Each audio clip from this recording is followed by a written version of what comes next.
Para saan nga ba ang 4Ps? Alam nyo ba na yung perang natanggap sa 4Ps ay pangunahing inilalaan ng government para sa kapakanan ng mga bata? Ito ay para makatulong sa kanilang pag-aaral, kalusugan at nutrisyon. Kaya kung may natanggap na cash grant, dapat makatulong ito sa pangangailangan ng bata, gaya ng pagkain, supplies at projects, uniform at school needs, at pamasahe o kaya health-related needs.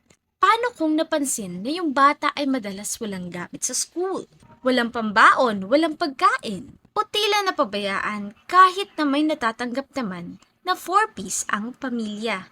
Bilang guro, ang unang hakbang ay alamin muna ang sitwasyon ng bata at ng pamilya niya. Makipag-usap ng maayos sa magulang at magbigay ng suporta kung kinakailangan. Kung may malinaw na indikasyon ng kapabayaan, maaaring i-report ito sa school head, sa 4Ps coordinator o yung social worker para sa tamang aksyon. Mahalagang tandaan na walang kapangyarihan ang guro na magtanggal ng isang magulang bilang 4Ps beneficiary. Ang ganitong desisyon ay nasa ilalim ng Department of Social Welfare and Development.